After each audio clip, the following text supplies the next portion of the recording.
Assalamualaikum warahmatullahi wabarakatuh. Innal hamdalillah nahmaduhu wa nasta'inuhu wa nastaghfiruh wa na'udzu billahi min shururi anfusina wa min sayyiati a'malina. May yahdihillahu fala mudilla lahu wa may yudlil fala hadiya lahu. Asyhadu an la ilaha illallah wahdahu la syarika lahu wa asyhadu anna Muhammadan 'abduhu wa rasuluh.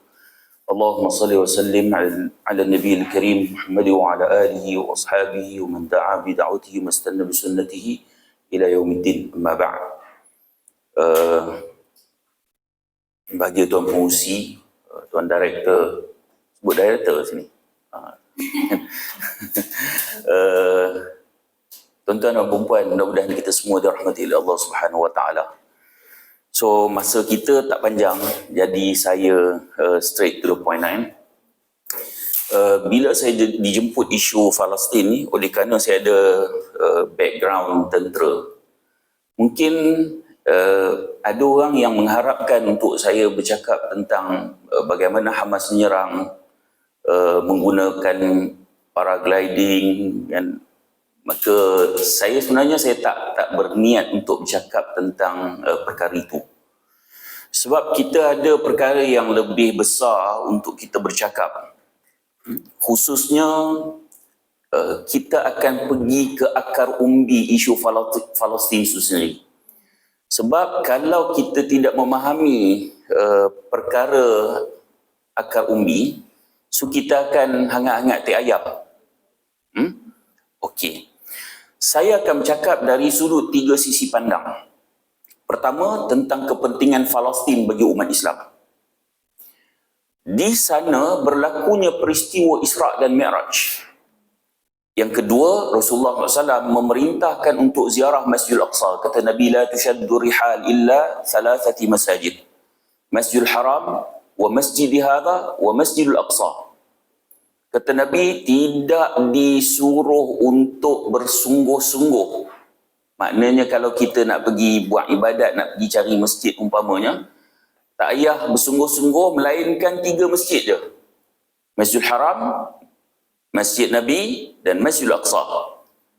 Masjid di Tarim termasuk tak? Tak ada kan? Tu nampak orang Melayu duk bersungguh sangat pergi Tarim tu, kenapa? Salat masjid di Tarim sama salat dengan masjid di taman tuan-tuan dan perempuan je. Pahalanya sama. Hanya 3 masjid ni. Okey, yang ketiga, kiblat pertama umat Islam adalah di Masjidil Aqsa. Dalam sebuah hadis, saya baca terjemahan sebab masa kita suntuk. Al-Bara' bin Azib berkata, saya salat bersama Nabi SAW menghadap ke arah Baitul Maqdis selama 16 bulan. Sehinggalah turun ayat dalam surah Al-Baqarah ayat 144. 16 bulan satu tempoh yang lama umat Islam menghadap ke Masjidul Aqsa. Yang keempat, besarnya pahala salat di Masjidil Aqsa. Hadis pada Abu Dhar, dia kata kami sedang mengingati antara satu sama lain. Dan Rasulullah SAW berada di sisi kami, berkaitan yang mana lebih afdal antara masjid Rasulullah dan juga masjid Baitul Maqdis. Maka Rasulullah bersabda, salat di masjidku ini lebih afdal daripada 4 kali salat di Baitul Maqdis. Alangkah nikmatnya bagi orang yang salat, sesungguhnya akan tiba satu masa seseorang itu memiliki tanah seukuran tali kuda sehingga dia mampu melihat Baitul Maqdis. Hal ini adalah lebih baik baginya daripada dunia keseluruhannya, atau lebih baik daripada dunia dan seisinya. Hadis Al-Hakim dinilai sahih oleh Al-Zahabi. Kata Nabi, salat di Masjid Nabawi lebih banyak pahalanya daripada Masjid Aqsa. Cuma dalam hadis ni ada satu yang sangat menarik. Sebab para ulama hadis menyatakan ini tanda nubuwah Nabi, kenabian. Nabi bercerita tentang perkara yang akan datang. So kata Nabi kata nanti akan sampai satu masa orang yang hanya ada sedikit tanah cuma mampu untuk melihat Masjidil Aqsa. Maksudnya, puak-puak Yahudi akan ambil tanah umat Islam, dan umat Islam hanya ada sedikit tanah dan mampu melihat. Nak masuk susah. Okey. Dan Nabi kata itu lebih baik pada dunia dan seluruh isinya. Baik. Macam mana kita nak dapat salat secara aman, tidak hanya mampu melihat Masjidil Aqsa? Macam mana? Sebagaimana tuan-tuan perempuan aman pergi ke Masjidil Haram untuk salat, aman pergi ke Masjid Nabawi untuk salat. So bagaimana untuk kita nak rasa aman salat di Masjidil Aqsa? Bebaskan Masjidil Aqsa. Bebaskan Masjidil Aqsa. Baik. Katakanlah hari ini Zionis dia tawan Saudi, kemudian dia tawan, dia ambil Makkah dan Madinah, Masjidil Haram dan Masjid Nabawi. Tuan-tuan perempuan marah? Marah kan? Baik. Masjidil Aqsa telah ditawan puluhan tahun yang lalu. Kenapa baru marah? Bila last umat Islam marah? 2021, masa Israel serang. So kemarahan tu bermusim. Sedangkan Masjidil Aqsa telah ditawan lama. Dan tanggungjawab membebaskan Masjidil Aqsa bukan hanya terletak kepada umat Islam Palestin. Tawaran pahala yang banyak salat di Masjidil Aqsa bukan hanya untuk umat Islam Palestin, tapi kepada semua. Baik. Kemudian sisi pandang yang kedua, Allah berfirman dalam surah Al-Isra ayat pertama, Subhanalladzi asra bi'abdihi lailan minal masjidil harami ilal masjidil aqsa alladzi barakna hawlahu linuriyahu min ayatina innahu was-sami'ul basir. Maha suci Tuhan yang telah menjalankan hamba-Nya pada sebahagian malam daripada Masjidil Haram ke Masjidil Aqsa. Daripada Masjidil Haram ke Masjidil Aqsa nama dia Isra. Daripada Masjidil Aqsa naik ke langit nama dia Mi'raj. Baik. Kalaulah tujuan Allah dalam peristiwa Isra dan Mi'raj hanya untuk memanggil Nabi menghadap Allah, sudah tentu peristiwa Isra tak perlu berlaku. Cukup Mi'raj. Cukup Nabi naik terus ke Sidratul Muntaha. Naik bertemu dengan Allah. Tak perlu transit ke Masjidil Aqsa. Bahkan kenderaan yang Nabi naik adalah burak. Sepantas kilat. Kalau kita nak pergi Perlis umpamanya, kita perlu transit. Mungkin fikir enjin kereta, kita pula lapar, ambil masa yang panjang. Tapi burak sepantas kilat, tak perlu transit, terus naik ke langit. Tetapi kenapa Allah takdirkan Nabi Muhammad SAW transit dulu di Masjidil Aqsa? Kerana Allah nak memberi gambaran pada kita betapa pentingnya Masjidil Aqsa kepada umat Islam.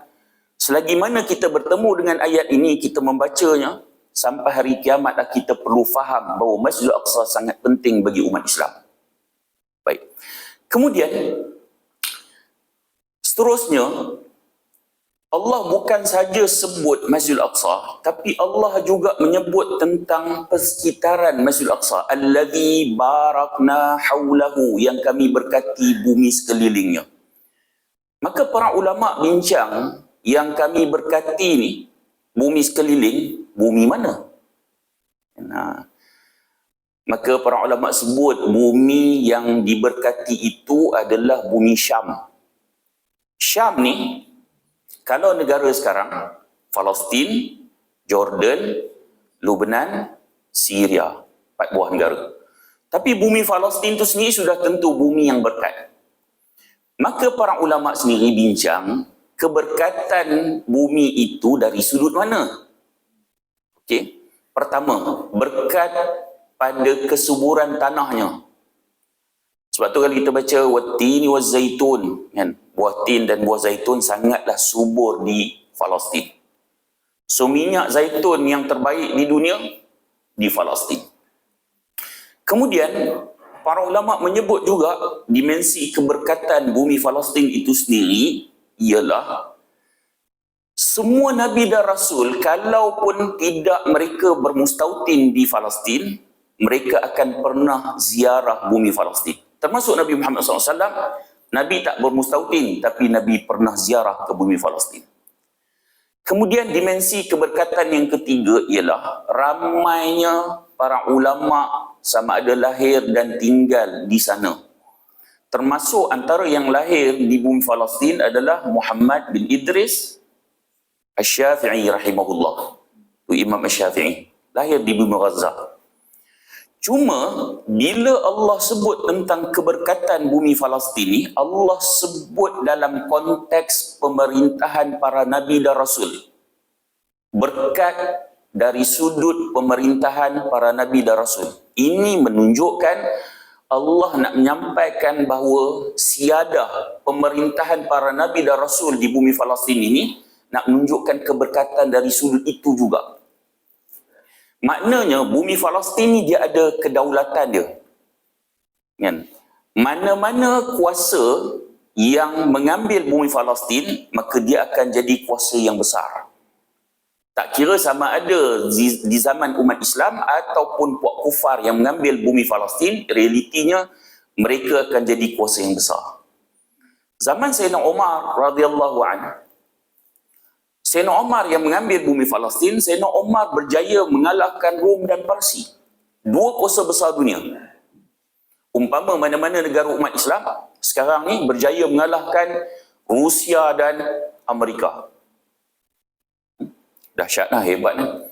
Kemudian di zaman Salahuddin Al-Ayyubi rahimahullah, di zaman dia gabungan tentera-tentera kufar, tentera salib daripada beberapa negara Eropah hantar tentera yang sangat ramai juga tewas dengan tentera Salahuddin Al-Ayyubi, dan ketika itu umat Islam sangat kuat.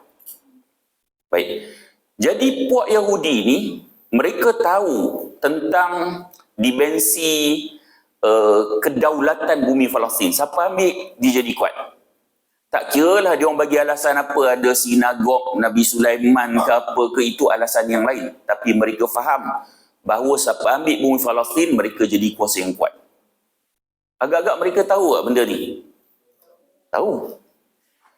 Bumi Yathrib, Yathrib ni Madinah, saya sebut Madinah terus kan. Nabi sampai dulu ke Yahudi sampai dulu? Yahudi sampai dulu. Yahudi ni bangsa yang suka mengkaji. Mereka tahu akan datang seorang Rasul di bumi Madinah. Mereka pergi dulu. Hadis akhir zaman, Nabi kata, la taqumu sa'a hatta yuqatilul muslimun al-yahud, fayaqtuluhumul muslimun hatta yakhtabi al-yahudu mi wara'il hajar wa syajar. Fayaqul hajar wa syajar, ya Abdullah, ya Muslim, hadha yahudiyun mi wara'i, fata'ala faqtuluh, illa al-gharqat, fa innahu min syajaril yahud. Nabi kata takkan berlaku kiamat sehinggalah orang Islam akan bunuh pokok Yahudi ni. Bunuh ke perjanjian? Bunuh ke perjanjian? Bunuh. Habis tu apa yang pelik Hamas buat tu? Kan? Baik. Kemudian kata Nabi, Yahudi yang pada ketika itu kalah, mereka berlindung sebalik merata corok. Kata Nabi, pada ketika itu, pokok dan batu boleh berbicara. Pokok dan batu akan kata, ya Abdullah, wahai hamba Allah, ya Muslim, wahai orang Islam, hadha yahudiyun min wara'i, fata'ala faqtuluh. Ni ada Yahudi belakangku, datang sini, bunuh dia. Illa al-gharqat, melainkan satu jenis pokok, pokok itu nama dia gharqat, fa innahu min syajaril yahud, itu pokok orang Yahudi. Kalau tuan-tuan perempuan buat carian di Google, tuan-tuan akan dapati pokok gharqat telah ditanam secara berleluasa di Israel. Mereka kaji, mereka tahu pokok ini yang akan menyelamatkan mereka. Sebab itu mereka bersungguh untuk mendapatkan bumi Palestin. Tuan-tuan, last kali cubaan mereka untuk dapatkan bumi Palestin ialah semasa Daulah Uthmaniyah diperintah oleh Sultan Abdul Hamid yang kedua. Masa tu Theodor Herzl yang mengotai di belakangnya ramai Yahudi dan kuasa-kuasa kufar yang lain termasuk Britain. Masa tu Britain kuasa besar dunia ni. Tuan-tuan, dia minta pada Sultan Abdul Hamid yang kedua, tapi Sultan Abdul Hamid yang kedua tidak setuju. Dengan tegas dan kata ini adalah amanah umat Islam. Dia takkan serahkan. Maka Yahudi dia tahu selagi mana daulah Islam ada, Selagi itulah Palestin mereka takkan dapat ambil. So apa yang perlu mereka lakukan? Jatuhkan daulah Islam. Uthmaniyah perlu dijatuhkan. Dan mereka telah melakukan konspirasi dan akhirnya mereka menjatuhkan Sultan Abdul Hamid yang kedua. Digulingkan. Tuan-tuan, secara tidak rasminya sebenarnya kejatuhan Sultan Abdul Hamid yang kedua merupakan jatuhnya daulah Uthmaniyah. Kerana khalifah yang dilantik selepas itu adalah boneka. Sebelum Mustafa Kemal Atatürk mengambilnya dan menjadikan sebagai Republik Turki, bukan lagi daulah Islam. Selepas kejatuhan ataupun digulingkan Sultan Abdul Hamid yang kedua, barulah Britain berjaya mengambil Palestin pada tahun 1917. Dan kemudian sedikit demi sedikit mereka berikan kepada Yahudi. Baik. Jadi nak sebut mereka bersungguh mengambil bumi Palestin. Bersungguh ambil bumi Palestin. Cuma bila kita sebut tentang pemerintahan ni, Allah menyatakan bahawa kaum Yahudi ni banyak melakukan kerosakan. Cuma dalam banyak-banyak kerosakan, ada dua kerosakan besar yang Yahudi lakukan. Allah sebut dalam Taurat dan Allah ulanginya dalam Al-Quran. Dalam surah Al-Isra ayat yang keempat, Allah berfirman, وَقَضَيْنَا إِلَى بَنِي إِسْرَائِيلَ فِي الْكِتَابِ لَتُفْسِدُنَّ فِي الْأَرْضِ مَرَّتَيْنِ وَلَتَعْلُنَّ عُلُوًا كَبِيرًا. Dan kami khabarkan kepada Bani Israel dalam kitab itu, kitab Taurat, sesungguhnya kamu Yahudi akan melakukan kerosakan di bumi dua kali dan sesungguhnya kamu akan berlaku sombong angkuh dengan melampau. Syekh Salah Abdul Fattah Al-Khalidi rahimahullah, dia ada tulis satu kitab nama dia Al-Haqa'iq Al-Quraniyah Hawla Al-Qadaya Al-Filistiniyah. Hakikat ayat-ayat Al-Quran berkaitan tentang isu Palestin. Sampai boleh tulis satu kitab cerita tentang ayat-ayat Al-Quran, ya Allah cerita isu Palestin. So maksudnya isu Palestin ni bukan baru. Kita baru panas. Tapi isu tu sebenarnya lama. Dah lama. Dan semenjak dua menjak ni, bila berlaku serangan ni, saya sebut geopolitik baguslah. Tapi jangan hanya geopolitik tanpa memahami apa yang Allah dan Rasulullah sampaikan kepada kita. So perlu imbangi. Tapi ini perkara asas yang perlu faham. Kalau tidak kita akan tersasar hanya melihat geopolitik. Dan begitu juga banyak teori-teori keluar. Kalau tuan-tuan perempuan ada TikTok kan, lagi macam-macam teori ada. Teori sampah pun banyak. Sebab saya duduk berbicara isu ummah ni, so ramailah yang WhatsApp saya bagi link TikTok apa semua kan. Ada satu tu, lebay mana entah, dia kata Hamas serang Israel tu itu semua scripted. Ada tengok tak? Scripted dia kata. Dan puluhan ribu yang like. Maksudnya ini semua perancangan yang telah dirancang antara Hamas dengan Israel. Come on lah. Tuan-tuan, benda tak logik macam ni orang boleh terima. Orang kita dia suka benda yang pelik-pelik, kan, mistik sikit. Oh, memang orang kita suka macam tu. Kan? Lain sikit. Oh, dia ceramah macam lain sikit lah. Syok lah dia ni. Kan? Suka macam tu. Baik. Jadi, dia kata scripted. Maksudnya Hamas merancang dengan Israel. Tuan-tuan, Hamas ni dia macam satu organisasi politik. So dia ada sayap ketenteraan, nama dia Brigade Al-Qassam. So Brigade Al-Qassam ni dia nak rekrut, nak pilih untuk menganggotai Brigade Al-Qassam. Bukan macam tentera sesebuah negara. Tentera sesebuah negara dia keluar iklan, kan, datanglah beramai-ramai, temuluga terbuka, tentera darat, contoh. Kan? So siapa-siapa pun boleh pergi.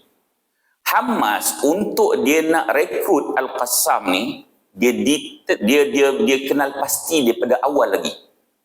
Pergi ke masjid, tengok mana-mana remaja, kanak-kanak yang istiqamah salat 5 waktu di masjid. Kemudian tengok hafal Quran pula. Akhlak sangat mulia. Semua kriteria itu diambil kira, kemudian barulah mereka menjemput untuk menganggotai Al-Qassam. Engkau yang fitnah Hamas tu pun, kau belum tentu hafal Quran. Tuan-tuan, Brigade Al-Qassam yang masuk pada 7 Oktober hari itu, tuan-tuan tahu, mereka tidak ada jalan keluar. Misi mereka cuma 2, imman nasru wa imman syahadah. Sama ada menang ataupun mati syahid. Dan kalau tuan-tuan ikuti video-video yang Israel sendiri pun dah keluarkan, beberapa anggota Al-Qassam ataupun ramai puluhan anggota Al-Qassam telah pun syahid di dalam Israel. Syahid. Maknanya mereka berkorban nyawa kepada Allah di jalan perjuangan untuk membebaskan bumi Palestin. Engkau duduk dalam bilik aircon, kau senang je sebut Hamas scripted lah dengan Israel, Hamas Syiah lah. Saya cukup marah dengan orang macam ni. Kerana kita bercakap dengan saudara kita yang mereka korbankan nyawa sebagai galang ganti dalam perjuangan ini. Kita baru bercakap je tuan-tuan. Saya berjuang dari sudut bercakap je. Mereka telah korbankan nyawa. Okey. Jadi Syekh Saleh Abdul Fattah Al-Khalidi dia sebut tentang 2 kerosakan besar yang Allah sebut dalam Quran dan Taurat juga. Bilakah berlaku kerosakan besar yang dilakukan oleh Yahudi? Pada zaman Nabi Muhammad sallallahu alaihi wasallam. Yahudi ni bila dia pergi ke Yathrib ataupun kita sebut Madinah lah senang. Bila pergi ke Madinah, mereka sampai di satu-satu tempat, dia perangai Yahudi ni kalau pepatah Melayu ibarat Belanda dapat tanah. Dia nak conquer. Ini perangai Yahudi. Jadi apa dia buat? Dia laga-lagakan orang Arab di Madinah. Kan? Bertambahlah permusuhan antara Aus dan Khazraj. So selagi mana ada permusuhan, orang Arab saling bergaduh, so dia makin kuat kedudukan dia. Kemudian begitu juga mereka menguasai ekonomi di Madinah. Dan masa Nabi sampai tu, pasar Madinah Yahudi punya. Dia dah conquer dah ekonomi. Bahkan telaga untuk orang Madinah minum air pun Yahudi punya. Cuma masa Nabi datang, Nabi hijrah tu, Nabi bawa beberapa orang businessman. Kan? Siapa? Sayyidina Uthman bin Affan radhiyallahu an, Sayyidina Abdul Rahman bin Auf radhiyallahu an, dan beberapa orang lagi. Dia orang yang business minded dengan bukan business minded ni beza. Saya mampu cakap tuan-tuan ni business minded kan. Saya ni kalau saya tengok cawan ni, saya kira nak minum sebab ada air. Orang yang business minded, dia tengok macam mana aku nak berinovasi bagi dapat duit melalui cawan macam ni. So business minded. Kan? Beza. So tokoh-tokoh korporat yang ada pada zaman Nabi tu, akhirnya mereka berjaya menguasai ekonomi Madinah. Dan begitu juga semasa pemerintahan Nabi SAW, Nabi ada Sahifah Madinah, perlembagaan Madinah. Dan orang Islam dan orang bukan Islam hidup sama-sama. Kan? Orang Yahudi kena patuh pada Nabi sebab Nabi pemerintah. Tapi perangai orang Yahudi ni memang suka khianat. Kan? Suka khianat. Tuan-tuan, peristiwa Abdullah bin Salam ni kira antara ulama Yahudi pada ketika itulah. Kan? Abdullah bin Salam masa Nabi hijrah tu, dia sebenarnya dia tunggu mana satu Muhammad dia nak tengok. Sebab dah tertulis dalam kitab Taurat tu ciri-ciri apa semua kan. Bila Nabi sampai, dia panjat pokok dia nak tengok mana satu Muhammad. Kemudian berlaku dialog dia dengan Nabi. Dan bila Nabi jawab, dia tahu ini jawapan seorang Rasul, bukan manusia biasa. Jawapan Rasul. Dan dia masuk Islam. Bila Nabi nak iklan kan, dia kata nanti dulu, orang Yahudi ni, wahai Rasulullah, mereka takkan setuju. Maksudnya kebanyakan mereka takkan setuju. Kan? Jadi memang betul.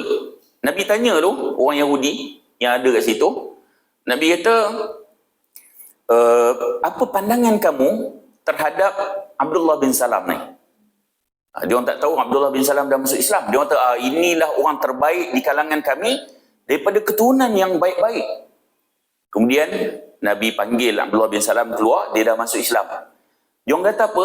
Inilah orang paling buruk di kalangan kami daripada keturunan yang buruk-buruk. 180 darjah dia U-turn. Tengok dahsyat. Lala tu juga dia boleh U-turn. Jadi majoriti dia akan tolak. Adalah minoriti yang boleh terima. Ini majoriti Yahudi memang macam tu. Dan sampai sekarang, kalau tuan-tuan tengok, ada tak Jews Yahudi kan? Di UK, di US, kan? Dan dia orang menentang. Ni yang geng ortodok ni. Dia orang tak setuju. Dia orang kata ini semua Zionis punya perangai. Tapi Yahudi ni minoriti. Yang ada dalam dunia ni adalah majoriti yang Zionis tu. Okey? Baik. Jadi mereka melakukan pengkhianatan yang banyak masa Nabi memerintah. Nabi halau kelompok Yahudi yang pertama adalah Yahudi Bani Qainuqa'. Bani Qainuqa' ni tuan-tuan, mereka melakukan banyak provokasi. Antara provokasi yang mereka lakukan selepas perang Uhud, bila tentera Islam kalah, dia orang provok, tak kuat mana pun rupanya. Dia provok, sehinggalah berlaku satu peristiwa apabila seorang muslimah masuk ke pasar Yahudi, lalu seorang Yahudi ikat pakaian dia, muslimah tu tak sedar, bangun tersingkap auratnya dan dia menjerit minta tolong. Seorang lelaki muslim yang lalu di situ tolong dia dan bunuh seorang Yahudi tu, dan akhirnya Yahudi yang lain semua pakat bunuh dia. Hanya seorang muslimah dimalukan. Seorang lelaki muslim dibunuh. Nabi hampir mengisytihad perang. Nabi hampir isytihad perang. Kalaulah tidak kerana Abdullah bin Ubay bin Salul, tokoh munafik tu yang pujuk Nabi, jangan perang, halau sudah, kan? Sudah tentu Nabi akan isytihad perang. Akhirnya Nabi setuju dengan Abdullah bin Ubay ni, kan? Nabi halau Yahudi Bani Qainuqa'. Tuan-tuan, Nabi ni isu maruah darah umat Islam, Nabi sangat sensitif. Berlakunya perang Mu'tah, seorang je dibunuh utusan Nabi. Nabi isytihad perang. Walaupun terpaksa berhadapan dengan Arab di Mu'tah tu, dan Nabi tahu mereka di bawah kekuasaan Rom dan Rom akan bantu.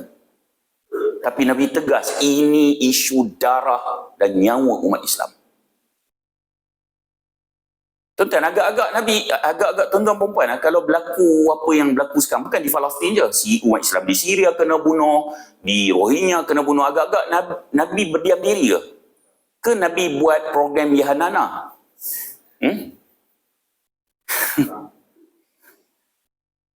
Ke ada peminatnya kat sini? Marah kat saya pula nanti. Saya heran orang yang mengaku keturunan Nabi, orang yang mengaku paling sayang pada Nabi, mulut mereka tidak mengucapkan sepatah pun tentang darah dan nyawa umat Islam. Dan Nabi kalau hidup tidak akan berdiam diri. Mana mungkin mengaku cinta pada Nabi, duk yahanana darah dan umat Islam. Tuan-tuan, jutaan umat Islam dibunuh, mereka berdiam diri. Saya sensitif isu ni. Serius. Kerana ramai orang yang terpengaruh dengan golongan yang macam ni. Baik. Tuan-tuan, kemudian Nabi halau Bani Nadir. Tuan-tuan boleh rujuk dalam juzuk ke-28 surah Al-Hashr. Cerita tentang bagaimana Nabi menghalau Yahudi Bani Nadir. Yahudi Bani Nadir ni tuan-tuan, mereka juga berkomplot dengan orang munafik yang ada di Madinah. Mereka juga berkomplot dengan musyrikin Makkah untuk memerangi Nabi. Orang munafik ni tuan-tuan, Allah sebut dalam surah Al-Hashr, yaquluna li ikhwanihim alladhina kafaru min ahli alkitab la in ukhrijtum lanakhrujanna ma'akum. Kan? Ila akhir ayat. Orang munafik berkata kepada saudara mereka di kalangan ahli kitab Yahudi, Tuan-tuan, kita ni orang Islam kan? Saudara kita siapa? Orang Islam. Allah sebut orang munafik, saudara dia orang Yahudi, bukan orang Islam. Boleh orang munafik ni pergi jumpa orang Yahudi buat berkomplot, kan? Berkomplot untuk jatuhkan Nabi. Lain ukhrijtum lana khurujanna ma'akum. Jangan takut, kau perang je dengan Muhammad ni. Kau kena halau, kami akan keluar bersama.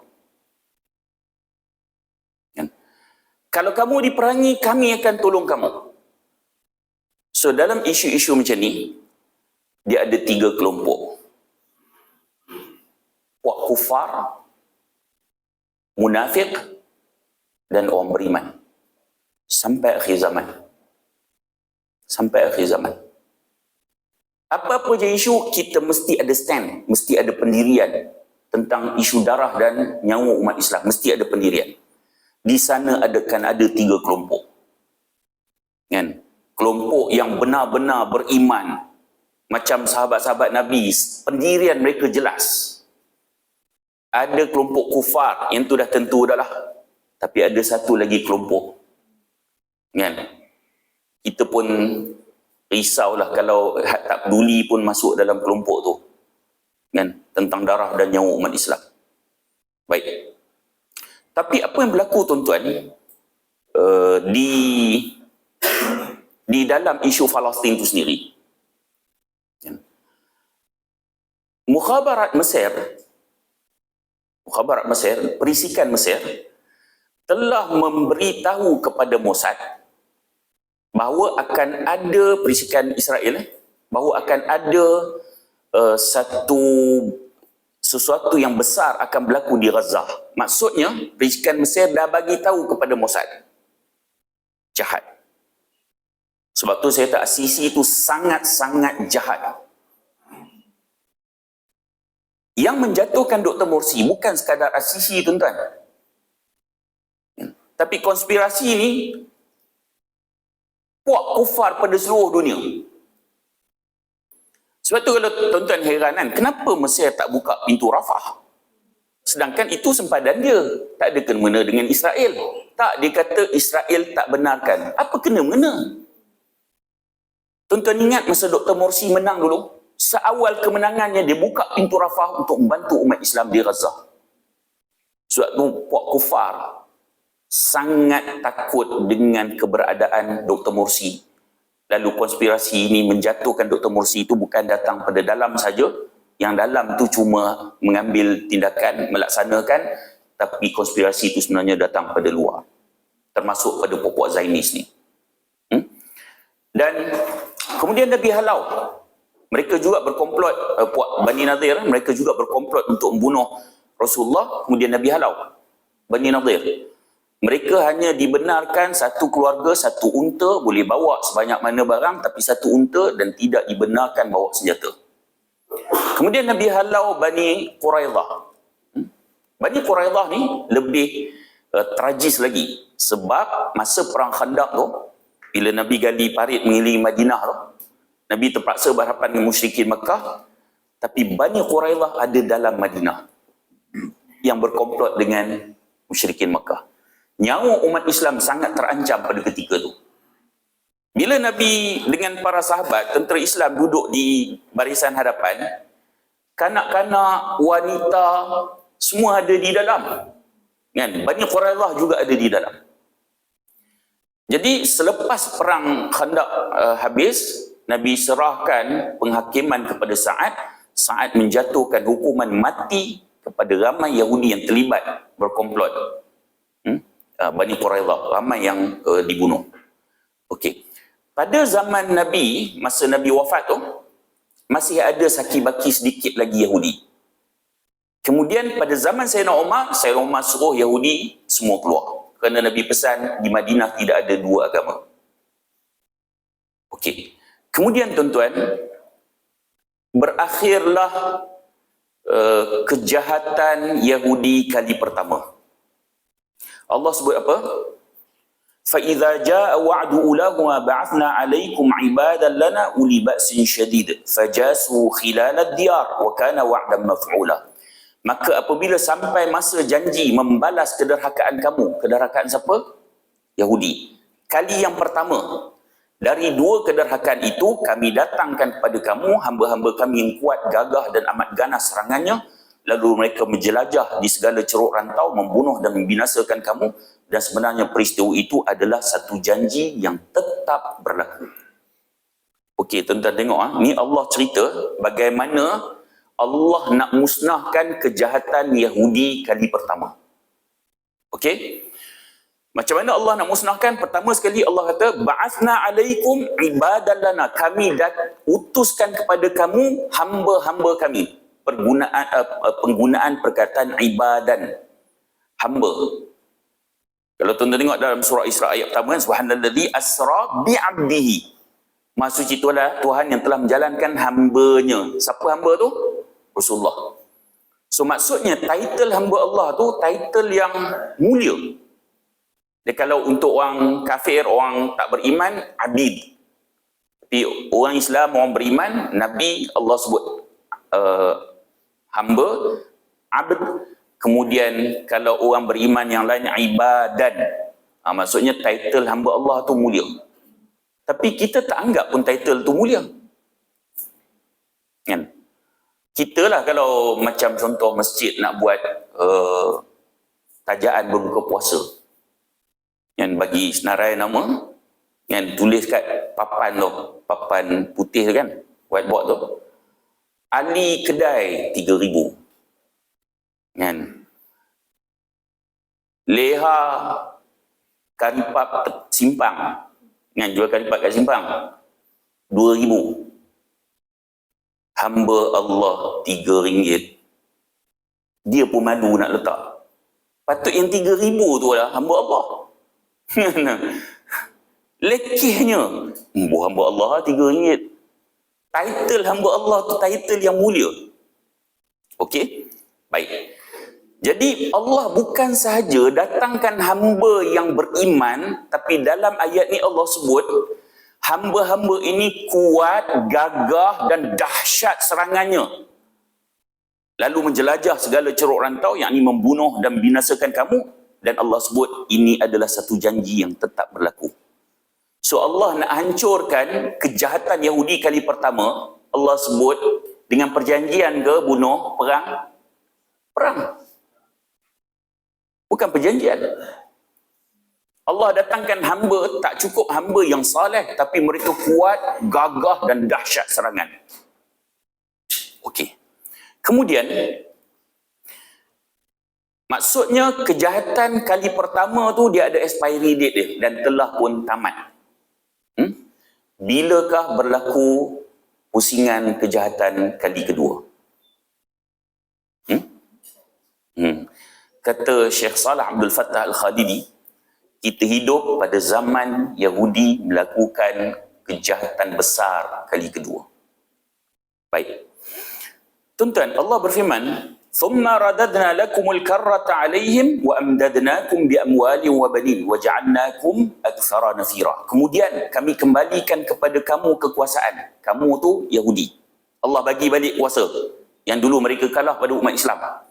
Kemudian Allah kata, dan kami beri kepada kamu dengan banyaknya harta kekayaan. Ini untuk pusingan kedua. Allah bagi mereka harta kekayaan yang banyak. Betul tak Yahudi paling kaya sekarang? Betul. Sistem perbankan tu yang keturunan Rothschild loh. Kan? Mereka paling kaya dalam dunia. Dan mereka memiliki kekayaan itu. Dan Allah sebut. Kemudian Allah kata, Allah beri anak pinak. Dan satu lagi, dan kami jadikan kamu kaum yang lebih ramai pasukan. Maksudnya tentera, mereka lagi ramai. So di sini kita rasa pelik. Yahudi ni, tuan-tuan, di Israel, ada juga penduduk Arab yang asalnya Palestin dulu. Kan? Kalau tolak penduduk Arab tu, Yahudi yang ada di Israel lebih kurang 7 juta lebih.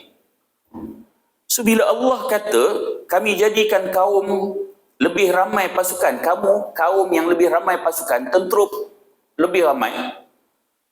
So apa yang Allah nak maksudkan? Yahudi 7 juta lebih je. Di sinilah pentingnya memahami ayat Al-Quran. Tuan-tuan tengok dalam surah Al-Isra ayat 6 yang saya baca tadi ni, ada perkataan wa amdadnakum bi amwalin wa banin wa ja'alnakum aktsara nafira. Wa amdadnakum, dia berasal pada perkataan kata dasarnya mad. Yang kita mengaji tajwid kan, mad tu apa? Panjang. So Allah kata daripada mana harta, daripada mana pasukan yang ramai, wa amdadnakum, kami panjangkan untuk kamu. Maksudnya kekayaan, harta benda, pasukan yang ramai, tentera yang ramai ni didatangkan daripada luar, bukan hanya di Israel. So apa yang kita nak rasa pelik kalau Amerika bantu? Apa yang kita nak rasa pelik? Jerman pun dah bantu, Britain pun dah bantu. Apa nak rasa pelik? Allah dah sebut lama dah. Sebab tu saya kata, orang kadang-kadang terlalu obses dengan teori-teori pelbagai dan begitu juga geopolitik. Tiba-tiba dilupakan tentang Allah dah bagi tahu lama dah. Mereka, kekuatan mereka datang pada luar. Luar tu daripada mana? Kuasa-kuasa kufar ni, sama ada secara terang-terangan ataupun sembunyi-sembunyi, mereka membantu Zionis. Kan? Amerika dah gerakkan armada. Jerman pun bantu. Britain bantu. Itali kata akan bantu. Perancis kata akan bantu. Tuan-tuan, PBB bantu Zionis tak? PBB lah paling jahat sekali. Paling jahat sekali. Kalau kita bergantung harap pada PBB, sampai kesudah kita takkan menang. Tuan-tuan, kenapa saya cakap macam tu? Pada tahun 1948, siapa yang mengisytiharkan sebuah negara Israel itu wujud? PBB. Tuan-tuan bayangkan, puak Yahudi masuk, dibekalkan senjata oleh British pada ketika itu. Tuan-tuan, bunuh umat Islam Palestin, rogol wanita mereka, halau jutaan daripada mereka, bakar perkampungan dan penempatan mereka. Dengan kejahatan yang sedahsyat itu, PBB boleh isytihar, ni negara Israel. Tak jahat. Sekarang ni, yang pengoboman di Gaza tu, dah 5,000 lebih dah terkorban. Sebenarnya dibunuh. Terkorban ni macam tak sengaja. Perkataan yang lebih tepat, dibunuh oleh Zionis. Ya, nah. Nanti kita akan cerita tentang bagaimana puak kufar ni sangat selektif di dalam menggunakan istilah. Malangnya umat Islam hanya mengikut-ngikut je. Kan? Umat Islam dibunuh 5,000 lebih. Itu, statistik itu tidak termasuk mereka yang masih berada di bawah bangunan. Kalau campur tu jauh lebih ramai lagi. Okey.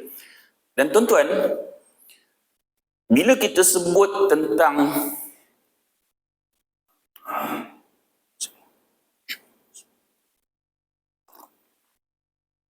PBB,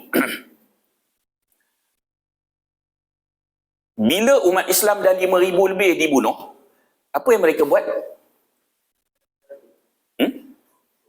Tak buat apa-apa. Habis sangat pun kutuk serangan. Tak jadi kudis pun pada Israel kutukan itu. Tuan-tuan percaya cakap saya, satu ketika nanti PBB akan datang dengan sebagai kuasa besar badan dunia dan mereka akan lakukan gencatan senjata. Tapi bila mereka akan datang? Bila? Bila umat Islam nak menang. Taktik yang sama ini digunakan dah banyak kali. Bukan Palestin saja, di mana negara umat Islam dibantai dengan dahsyat, PBB buat macam tu. Tuan-tuan ingat 2021 Israel serang Palestin kan? Semasa umat Islam dibom mereka biarkan. Tiba-tiba mereka datang melakukan gencatan senjata. Sejurus lepas gencatan senjata, Amerika datang restock peluru Iron Dome. Rupanya peluru Iron Dome nak habis. Sebab itu Amerika punya. Tuan-tuan, mungkin ada orang dia tak apalah Puak Al-Qassam ni duk tembak beribu, semua kena tangkis. Ramai orang yang diingat macam tu. Sebenarnya tuan-tuan, peluru Iron Dome ni, anggaran harga dia 50,000 US dollar. Satu anggaran harga. So kalau tukar duit Malaysia apa? 200,000 lebih kan. Sekarang ni dah 4.8 lah. Kira 250,000 lah. Anggaran roket Al-Qassam ni 300 ke 500 dolar. Lebih kurang 1,500. 1,500 tembak, 250,000 terpaksa tangkis. Bayangkan. Satu peluru. 10, 100, 1,000, 5,000 roket yang mereka tembak, tuan-tuan. Berapa banyak duit yang Israel terpaksa habiskan. Sebab tu ekonomi Israel jatuh sekarang, kalau tuan-tuan tengok kan. Shekel dia juga turun. Kan? Itu belum kira lagi peluru dummy daripada Al-Qassam. Kan? Dia buat kabat ke apa, janji kau terbang, tembak lah. Kan? Mereka menghabiskan satu peluru Iron Dome sebanyak RM250,000 lebih kurang. Bayangkan. Dan ketepatan Iron Dome ni lebih kurang 95%. Sebab tu kalau tuan-tuan tengok 5% tu ada kena Ashdod, ada kena Tel Aviv juga kan. So 2021 tu kalaulah PBB tidak datang untuk mengadakan senjata-senjata, peluru Iron Dome habis, maka roket-roket Al-Qassam akan kena Israel. Sama tak di Bosnia? Sama. Bosnia, tuan-tuan ingat, semasa umat Islam ratusan ribu dibunuh, apa PBB buat? Mengutuk dan mesyuarat. Ambil masa bertahun untuk mesyuarat sehingga ratusan ribu umat Islam dibunuh. Mesyuarat apa? Saddam masuk Kuwait, kau perlu hanya berapa jam buat persidangan PBB, buat resolusi untuk serang Iraq. Boleh pula. Bertahun mereka biarkan umat Islam dibunuh di Bosnia. Tuan-tuan, masa tu Mujahidin mula masuk, ramai masuk. Kebanyakan daripada negara Arab mah. Tuan-tuan, perempuan duk kutu, apalah orang Arab. Tuan-tuan, pergilah medan jihad mana pun, orang Arab lah yang paling terkadapan membantu umat Islam. Sebab tu Allah pilih orang Arab Palestin duduk di Gaza. Kalau kita duduk, tak tahu lah. Mereka kuat, mereka ada karakter yang kuat. Kan? Yelah, hak jahat tu jahat lah, jangan kira lah. Kerana bangsa Arab ni bangsa Nabi SAW. Kan? Mereka ada karakter yang tertentu sehingga Allah pilih mereka duduk di situ. Kan? Jadi Mujahidin masuk di Bosnia ni, tuan-tuan, mereka hampir menguasai banyak tempat. Kebanyakan tempat yang sedia ambil. Lalu perkiraan pada ketika itu, jika dibiarkan Bosnia, so Mujahidin akan ambil. Pada tahun 1995, Amerika datang dengan satu perjanjian yang dinamakan Dayton. Boleh pula rupanya buat janjian Dayton stop terus. Kenapa tidak datang pada tahun 92? Kerana umat Islam dibunuh. Kenapa tak datang 93? Kerana umat Islam dibunuh. Kenapa datang 95? Kerana masa tu umat Islam nak menang. Taktik PBB, tuan-tuan, puak kufar ni sama je. Kalau kita berharap pada PBB, kita takkan menang. Ibaratnya kita main bola. Striker kita bagus, striker dia bagus. Main bola. Masa dia skor gol, tepuk tangan, referee pun okey, tiup whistle. Masa striker kita bawa nak skor gol, dia buat lari tiang gol. Bila nak gol? Hamas nak menang je, nanti PBB datang buat lari tiang gol, buat menjatan senjata. Masa ni tak ada apa-apa tindakan pun. Tuan-tuan, kemudian yang secara terang-terangan, Amerika tu memang terang-terangan lah bantu Israel. Satu laman web yang memantau secara spesifik hal ni, www.ifamericans.new.org, menyatakan dana kewangan yang disalurkan oleh Amerika Syarikat pada sekutu Zionisnya pada tahun 2010 saja, perangkaan dia ialah 7 juta sehari. Kan? Pada tahun 2013, 8.5 juta sehari. Dolar. Maknanya lebih kurang 40 juta ringgit. 40 juta ringgit. Lebih? Sehari. 8 kali 5, 40. 40 juta ringgit sehari. Okey. Amerika yang bantu banyak sangat pada Israel ni, adakah rakyat dia semua kaya? Tak, tuan-tuan tengok Los Angeles, dekat California, ramai gelandangan tidur tepi jalan tu kan. Ramai rakyat dia miskin. So rakyat dia ni setuju ke polisi Amerika yang membantu Israel banyak sangat sehingga mengabaikan rakyat dia sendiri? Setuju ke rakyat dia? Okey. Di sinilah Amerika menggunakan kawalan persepsi. Setiap polisi yang dilakukan, mereka lakukan kawalan persepsi. Kawalan persepsi ini bukan sahaja dilakukan terhadap rakyat dia, tetapi untuk satu dunia. Mereka kawal persepsi. Jadi, mereka sangat selektif menggunakan apa-apa perkataan dan istilah yang keluar dalam media.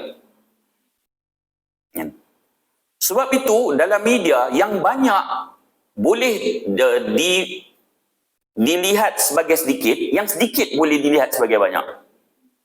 Kadang-kadang hanya penggunaan perkataan. Yang baik boleh dilihat jahat, yang jahat boleh dilihat baik.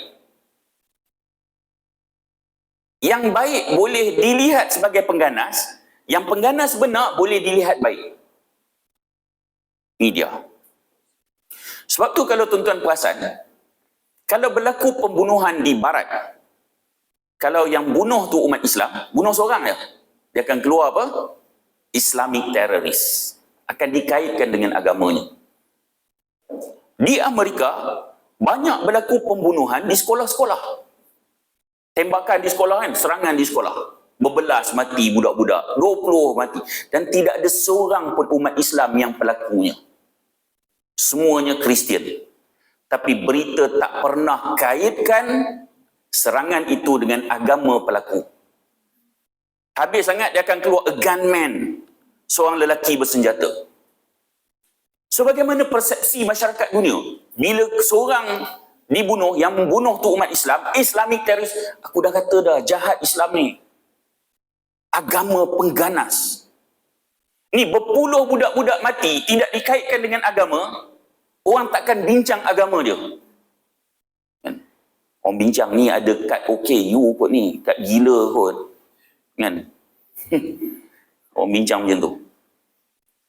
Tuan-tuan, sama juga dalam isu ni penggunaan istilah. Contoh Daulah Islam. Daulah Islam ni bagus atau tak? Bagus kan? Bagus kan? Bagus kan? Okey. Satu kajian yang dibuat oleh NIC, National Intelligence Council, yang duduk di bawah CIA, kajian mereka mendapati pada tahun 2024, tahun depan, akan tertegaknya sebuah daulah Islam. Ini kajian mereka. Dahsyat, dia orang kaji betul. 2024 akan tertegak sebuah daulah Islam. Mereka sangat takut dengan adanya daulah Islam. So daulah Islam ni tuan-tuan jangan bayangkan sama macam daulah Uthmaniyah apa semua dulu. Kan, para ulama bincang konsep mungkin berbeza, tapi penyatuan umat Islam tu ada. Mungkin ada seorang pemerintah ataupun dinamakan khalifah yang akan memberi arahan. Mungkin gabungan banyak negara umat Islam, mungkin. Kan? Baik. Jadi mereka takkan benarkan. Mereka sedaya upaya nak menafikan daulah Islam ni sebab mereka tahu Palestin takkan jatuh sebelum daulah Islam jatuh. Apabila adanya daulah Islam, Palestin akan diambil. Mereka sangat takut. So mereka lakukan segalanya. Salah satu daripadanya ialah mereka menggunakan perkataan daulah Islam untuk memburukkan istilah tersebut. Yang saya tanya tuan-tuan perempuan kata bagus kan? Tapi istilah itu telah diburukkan. Apa yang mereka buat? Daesh dulu. ISIS. Kan? ISIS. So ambil istilah bagus ni tampal pada golongan yang tak bagus. So apa akan berlaku? Automatically istilah itu akan buruk. Satu ketika nanti jika umat Islam didorong oleh kelompok tertentu untuk kita membina sebuah daulah Islam, pada ketika itu kita trauma dah, umat Islam trauma. Oh, daulah Islam aku tak nak. Ni jenis sembelih kepala orang, ambil kepala sangkut dekat atas pagar. Padahal daulah Islam bukan sebegitu. Nampak bagaimana mereka menggunakan istilah-istilah tertentu untuk merosakkan persepsi, okay, dan mengawal persepsi. Malangnya kita hanya menggunakan istilah mereka. Kita tidak membuat istilah baru. Amerika kata kelompok ni pengganas, kita pun kata pengganas. Kita menggunakan yang sama. Saya tuan-tuan, saya tak setuju dengan ISIS. Tapi jangan lamsam dengan semua kelompok mujahidin. Itu tak kena. Tuan-tuan, di Israel sekarang bukan tentera Israel saja yang berperang. Tuan-tuan tengok dalam video, datang daripada Britain ada, datang daripada Canada ada, datang, merata datang. Dan mereka dinamakan volunteers. Betul. Semasa Rusia serang Ukraine, tuan-tuan, awal-awal serangan, dalam media mereka, hampir 20,000 orang volunteers daripada European countries. Kan? 20,000 orang sukarelawan datang berjuang daripada negara Eropah, datang berjuang di Ukraine. Sukarelawan. Kerana nak tolong sesama akidah kafir mereka. Kan? Kepercayaan kafir mereka. Apa akan berlaku kalau kita pergi tolong umat Islam di Iraq? Teroris. Apa akan berlaku kalau kita pergi tolong umat Islam di Syria? Teroris. Apa akan berlaku kalau kita tolong umat Islam di Afghanistan? Teroris. Tapi jika mereka menolong sesama mereka, volunteer. Malang kita guna istilah mereka. Sangat malang. Baik. Tuan-tuan, berapa minit ni? Seorang orientalis nama dia Bernard Lewis. Dia ni licik di dalam nak mengawal persepsi. Satu karya dia, The Roots of Muslim Rage. Dia pakar di dalam nak mengawal persepsi, khususnya isu Palestin. Tuan-tuan, dia cuba menggambarkan umat Islam ni jenis orang yang suka marah-marah. Agama Islam ajar supaya marah-marah. Jadi apabila puak Zionis bunuh umat Islam, contoh bunuh 5 orang umat Islam di tempat lain bangkit buat demonstrasi, kemudian bakar patung Netanyahu, kan? Melainkan ada orang yang tak benarkan bawa gambar Netanyahu tu. Saya pun tak tahu dia Zionis ke ataupun takbir pun tak bagi, kan? Jadi tuan-tuan, umat Islam akan bakar bendera Israel. So media akan highlight apa? Marahnya umat Islam. So tengok, aku dah kata kan, aku dah tulis dah, orang Islam ni memang perangai suka marah. Kan aku dah kata. So yang di-highlight kan adalah marah-marah. Tapi sumber kemarahan itu, pembunuhan terhadap umat Islam tu tak di-highlightkan. So persepsi orang akan melihat yang umat Islam marah tu, tengok bakar bendera, apalah punya perangai. Tapi yang dibunuh tu tidak di-highlightkan. Okey. Kemudian umat Islam jangan putus asa. Sebagaimana kali pertama kejahatan puak Zionis ataupun Yahudi ni, dia ada expiry date dia. Percayalah, Allah telah menjanjikan bahawa expiry date untuk kejahatan Yahudi kedua ini juga ada, dia punya expiry date dia. Kan? Baik, Allah berfirman, in ahsantum ahsantum li anfusikum wa in asatum falaha fa idza jaa wa'dul akhirah liyasu'u wujuhakum wa liyadkhulul masjida kama dakhaluhu awwal marrah wa liyutabbiru ma 'alau tatbira. Dalam isu ni Allah kata jika kamu buat kebaikan, kebaikan yang kamu lakukan adalah untuk diri kamu. Maksudnya isu Masjidil Aqsa ke, umat Islam Palestin ke contohnya, apa yang kamu buat baik, kamu bantu ke apa semua, kebaikan tu untuk kamu. Tapi jika kamu melakukan keburukan, kejahatan, maka kesan buruk berbalik pada diri kamu juga. Kita buat kejahatan, jenis tak peduli apa yang berlaku pada umat Islam, tak kisah, lantaklah bukan bapa saudara aku ada di Gaza. Tuan-tuan, kejahatan itu akan kembali pada kamu. Kerana ayat ini Allah kaitkan apa? Oleh itu, apabila sampai masa janji, yakni membalas perbuatan derhaka kamu kali kedua, Allah kaitkan kejahatan Yahudi ini, kami datangkan musuh-musuh kamu, yakni umat Islam, untuk memuramkan muka kamu, yakni dengan penghinaan. Dan untuk memasuki masjid mana? Al-Aqsa. Sebab ayat pertama disebut Al-Aqsa.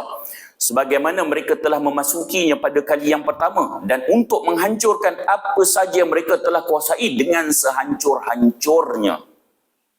Ayat ni tuan-tuan faham perjanjian ke perang? Perang.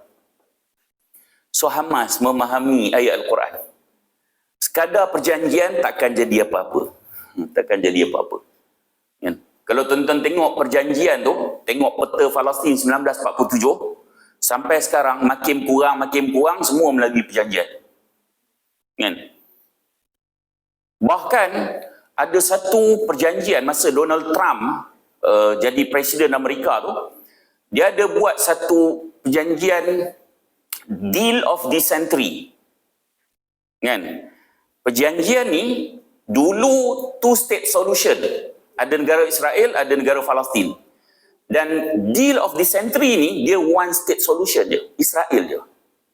Maksudnya Palestin dah tak ada dah. Dia serap masuk. Dan As-Sisi, si jahat di Mesir tu dah setuju dah pun. Kalau tuan-tuan tengok tahun ni, apa yang Amerika buat adalah normalisasi negara Arab dengan Israel. Dia nak menjurus ke arah tu. Maghribi dah okey dengan Israel, UAE dah okey, Sudan dah okey. Dan last kali target dia adalah Saudi. Saudi sebagai macam ibu di negara Arab ni, kalau dia setuju juga, maka benda ni akan jadi. So Hamas perlu lakukan sesuatu yang besar supaya dunia nampak. Dia takkan boleh berdiam diri. Kalau dia diam, habis semua tanah Palestin. Ada orang ni semua sebab Hamas lah. Kan? Hamas lah pergi serang dulu kononnya. Baik. Jadi mereka akan ditumpaskan, tu janji Allah. Kan? Cuma tuan-tuan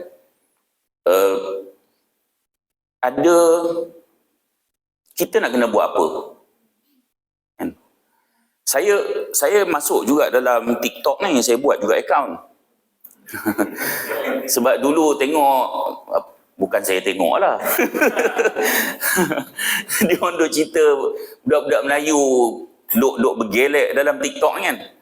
So kita rasa ada usaha untuk sampai dakwah dalam TikTok lah. Tapi Alhamdulillah, di TikTok kuliah pendek lebih mendapat sambutan. Kalau di Facebook 4 orang je tengok, sebab Facebook saya dah hampir 35 kali dah.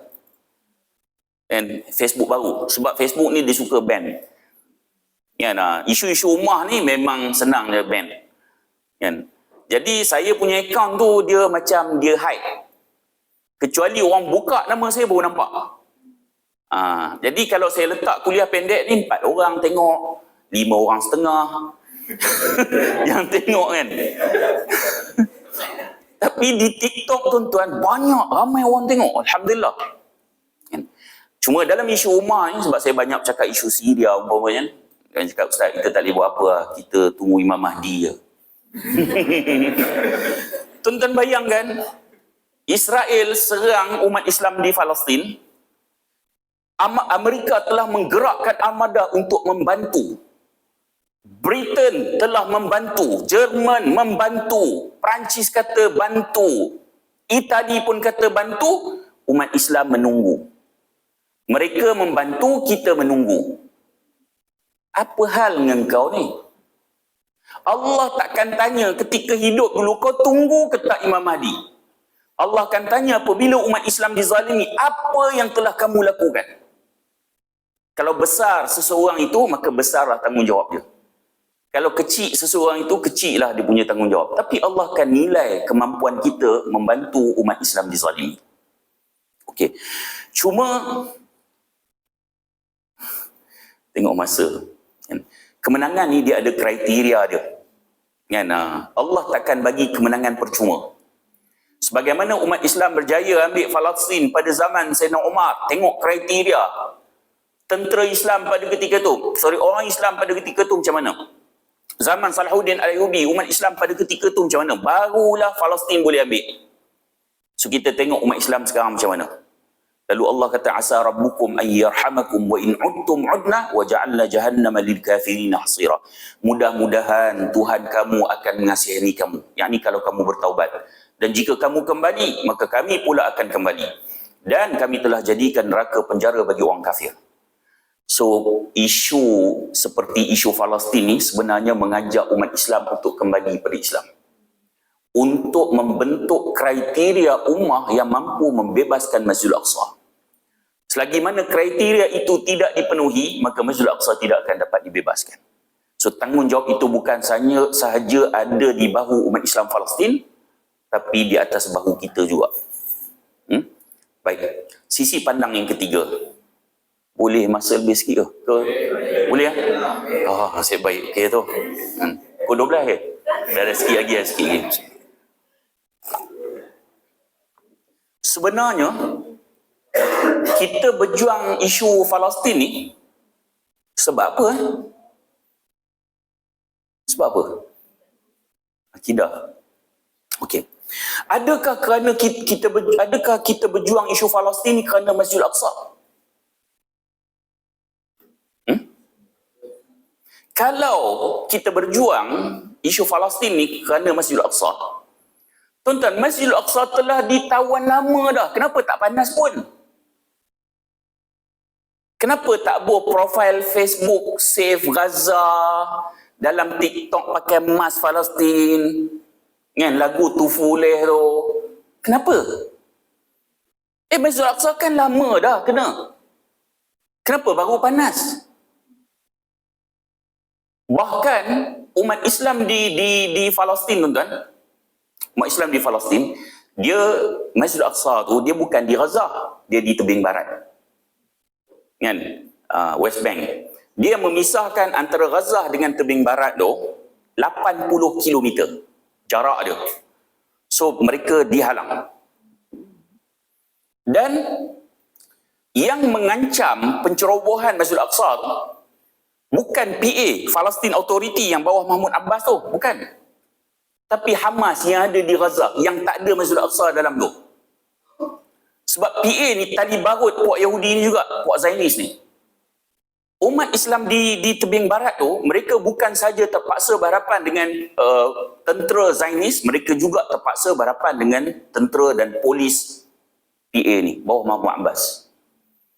Sebahagian mereka dipenjara dalam penjara Zionis, bahagian dipenjara dalam penjara PA ni. Yang mengancam Israel jangan ceroboh Masjidil Aqsa adalah Hamas. Jadi rakyat di tebing barat ni, tuan-tuan, seolah-olah tidak ada kepimpinan yang besar untuk nak handle mereka. Kalau di Gaza ada Hamas. Jadi di Masjidil Aqsa itu, mereka secara bersendirian, pakat ramai-ramai menubuhkan skuad murabitin dan murabitat. Ribat, asal pada perkataan ribat. Ribat ni berjaga malam, berjihad.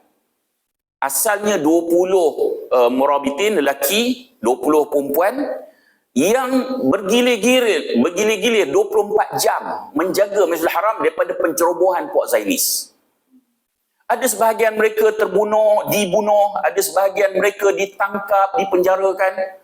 Dan akhirnya ribuan yang mendaftar nama untuk menjadi murabitin dan murabitat ni.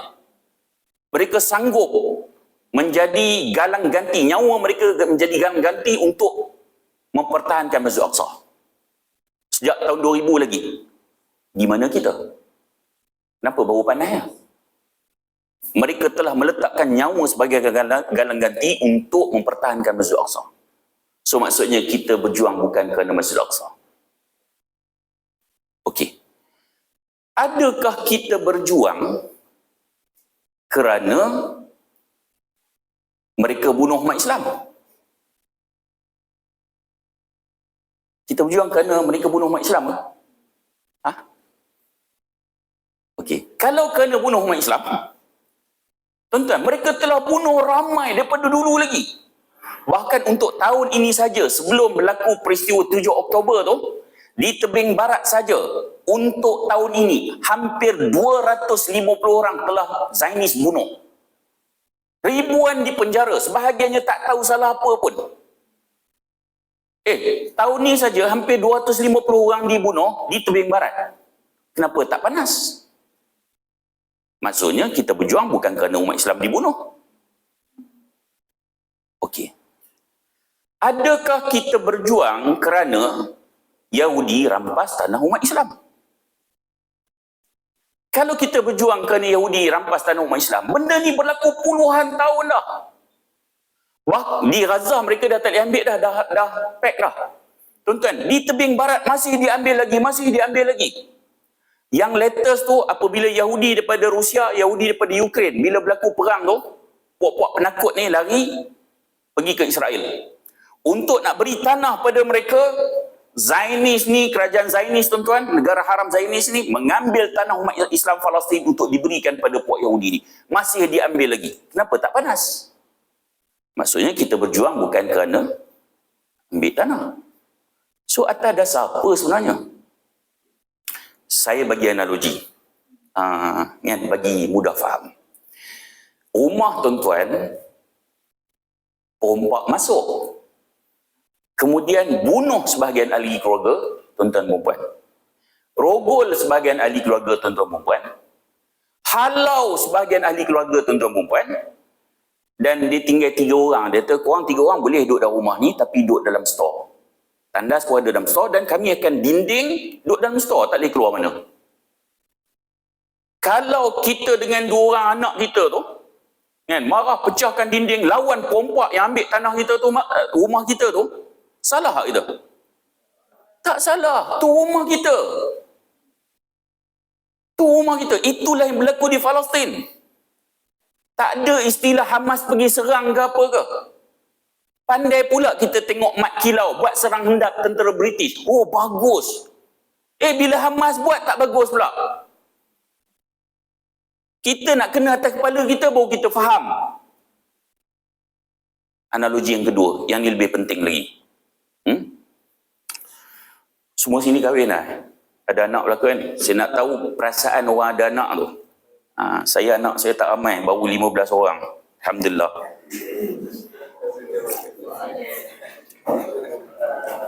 Ibu 2 lah. Baru 2. Baik. Stop pula isu tu. Nanti tuan-tuan lari pula. Okey. Baik. Tuan-tuan ada anak, katalah umur 10 tahun. Okey. Tuan-tuan duduk di taman. So di taman tu, tuan-tuan ada seorang musuh. Musuh tu memang jahat lah. Jadi tuan-tuan keluar rumah, anak tuan-tuan yang 10 tahun tu depan rumah, mari musuh tuan-tuan, dia luku kepala, bagi. Kita tengok, buat tak tahu je. So musuh kata, okey luku kepala. Dia tampar kuat, pang. Kemudian kita tak kata apa. Kita, tampar pun okey rupanya. Dia bagi siku pula kat kepala kuat-kuat. Pergi. Kemudian kita tak kata apa. Siku pun okey Dia ambil parang, dia nak hentak parang. Kita, kau jangan main parang. Ni dah melampau ni. So, apa mesej musuh kita dapat? Musuh kita dapat, dia ni, mamat ni, kau luku kepala anak dia okey. Kau tampar kuat-kuat okey. Kau siku kepala dia kuat-kuat okey, kau jangan guna parang je. Tuan-tuan dapat mesej ni? So Zionis dah dapat mesej ni daripada sikap umat Islam. Mereka rampas tanah daripada dulu sampai sekarang. Ada umat Islam panas? Relax. Dah lama berlaku sampai sekarang tuan-tuan. Yang tanah di Sheikh Jarrah apa semua di tebing barat pun tu sampai sekarang. Relax je. Tak ada boh mas kat TikTok lagu Palestin, tak ada. Relax. Untuk tahun ni je saya dah sebut hampir 250 orang kena bunuh. Relax. Masjidil Aqsa diceroboh. Sebelum Hamas serang tu dahsyat mereka ceroboh. Hantar Yahudi yang pendatang haram tu pergi berjoget di pekarangan Masjidil Aqsa apa semua. Relax ya. So apa yang Zaini dapat? Umat Islam ni kau bunuh sehari 3 orang, 4 orang dia orang okey. Kau rampas tanah dia orang tak ada apa, dia orang relax. Kau ni ceroboh Masjidil Aqsa dia orang okey. Kau jangan bom je. Bila kau bom, dia orang nampak bangunan runtuh, darah banyak, dia orang marah. Dia orang akan masuk dalam TikTok buat mas yang lagu Palestin tu. Jadi kau jangan bom. Setakat sehari 2-3 orang, it's okay. Sikap umat Islam lah yang telah memberi mesej kepada mereka. Sebab itu, isu ummah ni, dia bukan hangat-hangat ti ayam. Bukan hangat-hangat ti ayam. Benda ni perlu berterusan. Bila last umat Islam di Malaysia panas, saya dah sebut 2021 masa serang tu. Lepas tu relax macam tak ada apa. Umat Islam kena bunuh, tanah dirampas, Masjid Aqsa diceroboh, tak ada apa. Tunggu bom, nampak ramai mati, bawa berdoa, sedih. Aku perlu masuk TikTok untuk buat yang tu, pakai mask Palestin tu. Bukan saya nak perlekehkan usaha tu. Tapi nak kata hangat-hangat ti ayam tu. Kan? Yang tu yang kita tak nak. Okey. Kemudian tuan-tuan, isu-isu umat ni dia bukan Palestin je. Masa Gaza diserang, di Idlib, di Syria, rejim Syiah Bashar Assad dibantu oleh Rusia duk bunuh umat Islam Syria, duk bom. Setiap hari berlaku. Umat Islam dah tak nampak dah. Bagaimana pula umat Islam di Afrika Tengah? Rohingya, Kashmir, India, puak-puak Hindutva tu, pengganas Hindutva duk bunuh umat Islam di India. Tak ada siapa-apa pun. Sebab tak ada bangunan dibom, tak ada darah banyak-banyak. Nak kena tunggu yang tu dulu. Sama kat Bosnia dulu kan? Kena ada bangunan dibom, nampak darah banyak, baru kami akan bangkit. Tak kena macam tu. Baik. Tuan-tuan, so benda ni bukan kita tunggu sentimen lah. InsyaAllah pada beberapa hari lagi, jika diizinkan oleh Allah, so kita tunggu clearance daripada Afghanistan untuk kita bantu umat Islam di sana. So apa berlaku di Afghanistan? Tak tahu. Sebab orang highlight isu Palestin, so orang tak nampak ada tempat-tempat lain berlaku. Untuk bulan ni saja berlaku 3 kali gempa bumi yang latest 6.3 skala Richter. Berapa ramai mati? Lebih 3,000 orang. Lebih 3,000 orang. Cedera lebih 11,000, 20 kampung ranap habis. Itu kampung Afghanistan besar tuan-tuan. So kita nampak bahawa kita perlu bantu. Yang ajak kami bantu ni adalah sebab kami duk bantu Syria ni, yang NGO orang Syria, yang mereka buka pejabat di Turki.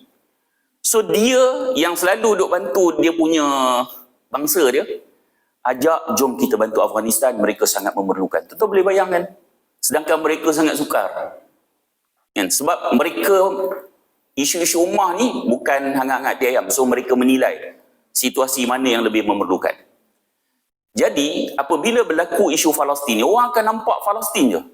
Ustaz, tak ada ke tabung untuk kami nak bantu Palestin ni, tuan-tuan? Ni kan, tanya-tanya kan.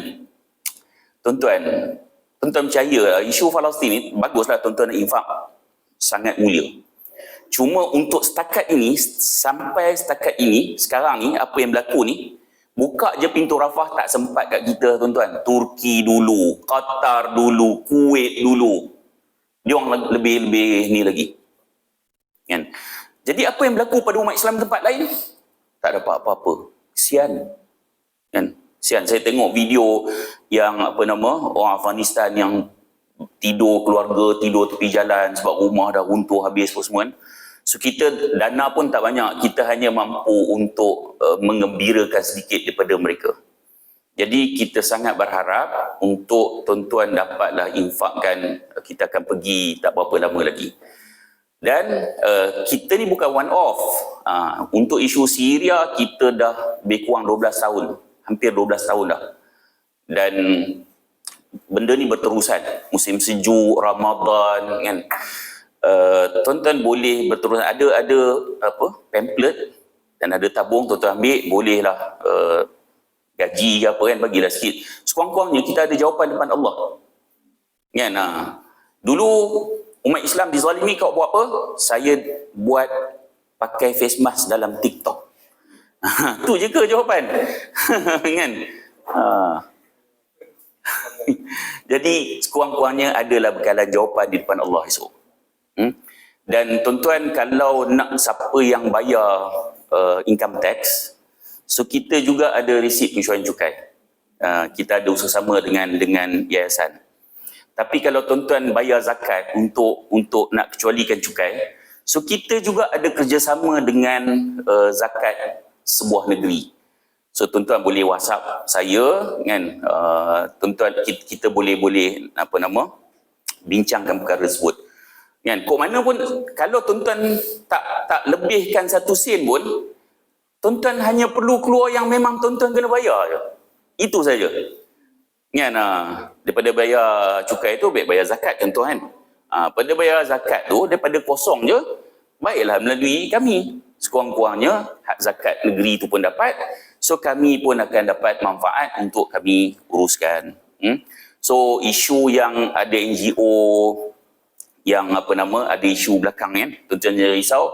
So kita di Green Project Malaysia daripada awal, polisi kita mengasingkan dana kemanusiaan dan dana pengurusan. So kita takkan campur. Orang yang bagi dana kemanusiaan tu 1 sen pun kita takkan ambil. So orang yang bagi dana pengurusan memang dia reda ni untuk dana pengurusan. So tuan-tuan, kita nak meminimalkan kita punya pengurusan ni, kos pengurusan. Kita ada pejabat di Batu Cave. So staff siapa? Saya dengan Oli di belakang tu je. Semua kerja buat. Nama pengarah, pengurus kan. Tapi sampai semua benda lah, dengan kutip tabung pun sekali semua. Kan? Jadi kita nak cut cost kan. Pergi misi pun kami 2 orang je pergi. Kan? Supaya kita tak menggunakan wang pengurusan yang banyak. Sekadar itu, mudah-mudahan pertemuan kita ada manfaat. Kalau terkasar bahasa, mohon maaf. Dan saya mengharapkan sangat supaya isu-isu ummah ni tidaklah hanya bermusim. Wallahu ta'ala alam. Aqulu qawli hadha wa astaghfirullahal azim li wa lakum. Assalamualaikum warahmatullahi wabarakatuh.